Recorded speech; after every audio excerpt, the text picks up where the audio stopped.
Everything was normal. Until it wasn't. I was just trying to open a jam jar.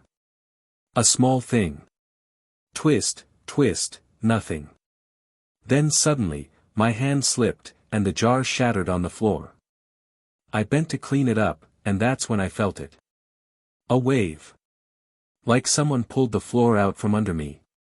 My knees gave in. Heart racing. Breathing, shallow. It was like my body was yelling at me, but I didn't understand the language. I don't remember how I got to the hospital. I just remember my daughter's face hovering over mine, lips trembling, holding my hand like I was about to vanish. The fluorescent hospital lights flickered above me. And the doctor said the one line I'll never forget. "You're lucky this didn't happen 2 weeks ago. You might not have made it." How? I didn't smoke. Didn't drink. Took my morning walk. And sure, I was 72, but I felt fine. At least, I thought I did. But that was just the beginning. Of a lesson. A turning point. And a set of 7 simple habits that, I now believe, gave me my life back, and might just help me live beyond 90.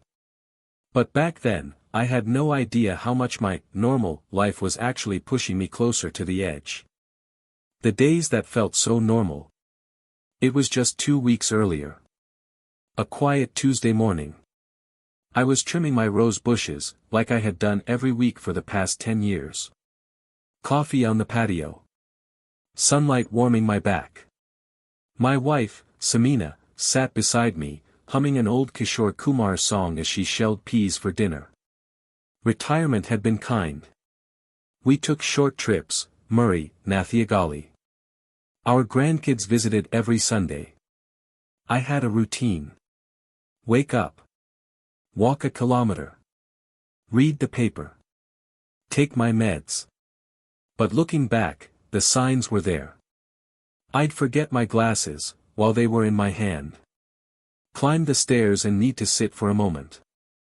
My feet would swell slightly some evenings.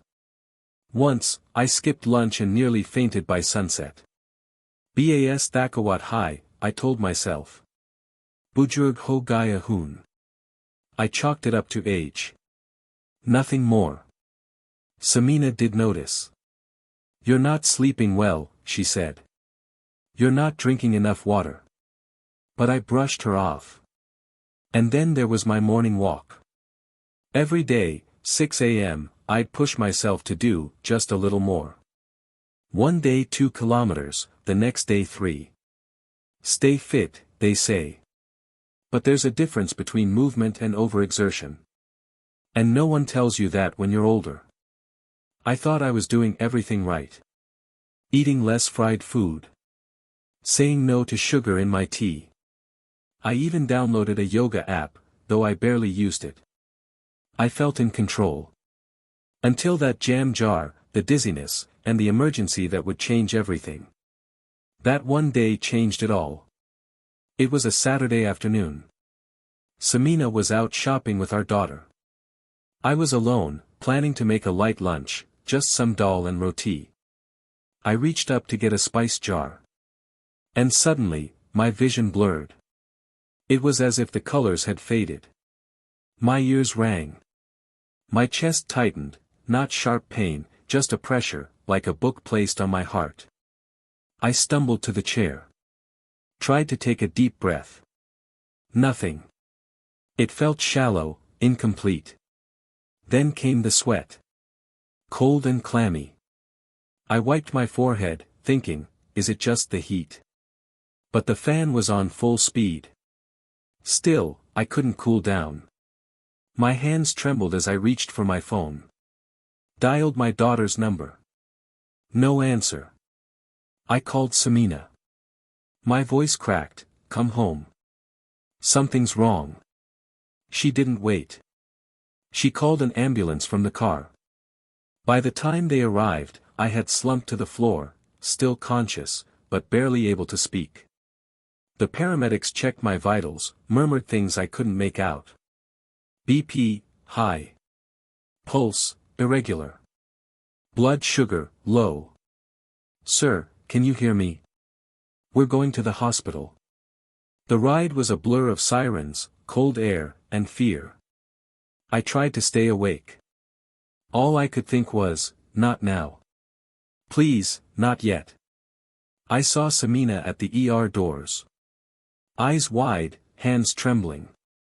Our daughter behind her, crying. Machines. Wires. Beeping. Tests. Blood draws. CT scan. ECG. X-ray. And then, the waiting. A doctor finally came in, holding a clipboard.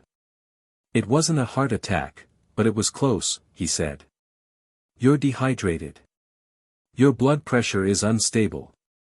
And your heart rhythm is irregular. This is a warning sign. That small moment in the kitchen had been my body's scream for help. You're lucky this didn't happen sooner.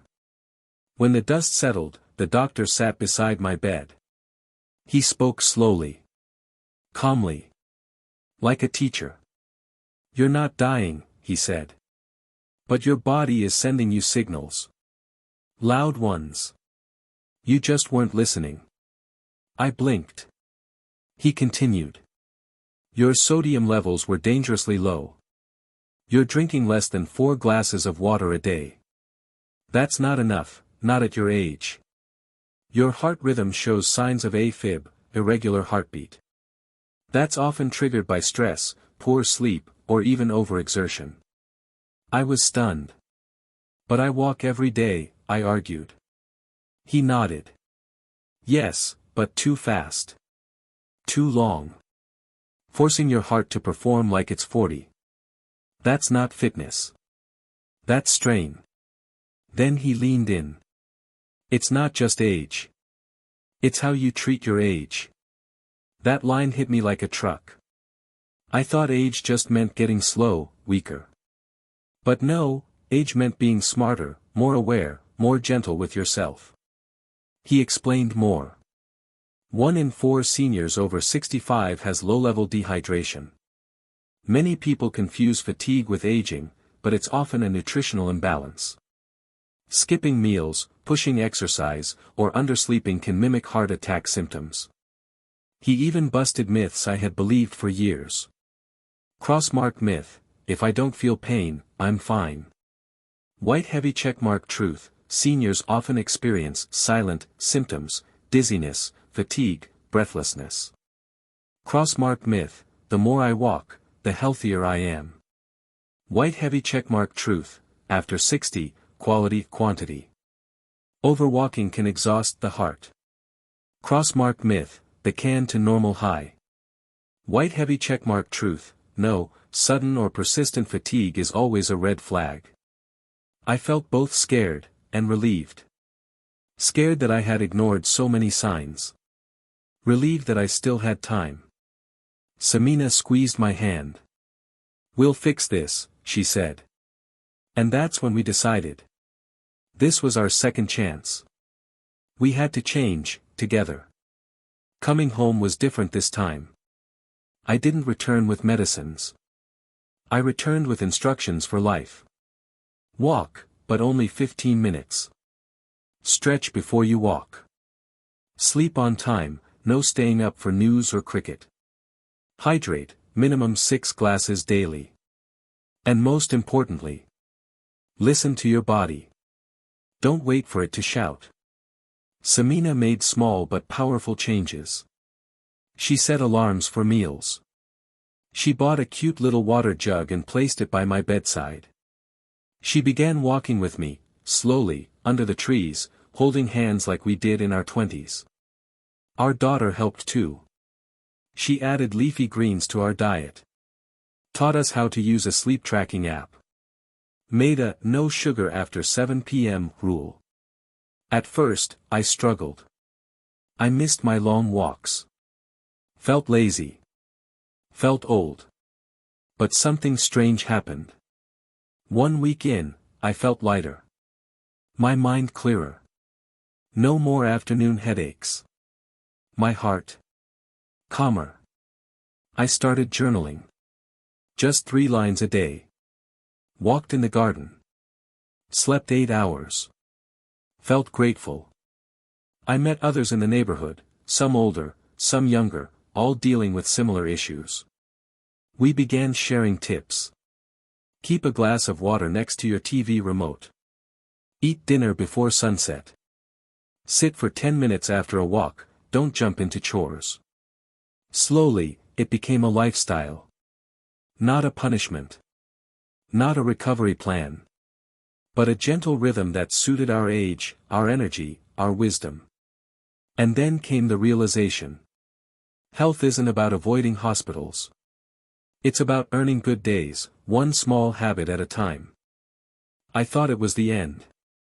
It was a new beginning. It's been 1 year. I'm 73 now. I walk. I write. I laugh more. I rest more. Samina and I sit under the neem tree every evening, sipping warm water, watching the birds fly home. We still get scared sometimes. But fear doesn't rule us anymore. Because now we understand our bodies.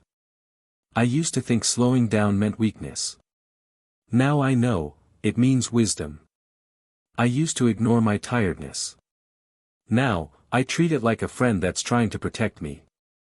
If you're watching this, and you're over 50, please hear me. Don't ignore the signs. That constant fatigue. The breathlessness after stairs. The skipped meals. The "I'll sleep later" mindset. They build up. Silently. But so can health. Small habit by small habit. White heavy checkmark drink more water. White heavy checkmark sleep on time. White heavy checkmark walk slowly. White heavy checkmark take rest seriously. White heavy checkmark say no to unnecessary stress. White heavy checkmark don't skip meals. White heavy checkmark and most of all, ask for help when something feels off. You're not being dramatic. You're being wise. A chance to live slower, and better. And if this story touched your heart, even a little, please, share it with someone you love. Someone who might be ignoring their body. Someone who deserves a second chance. Life doesn't end at 70. Sometimes, it finally begins.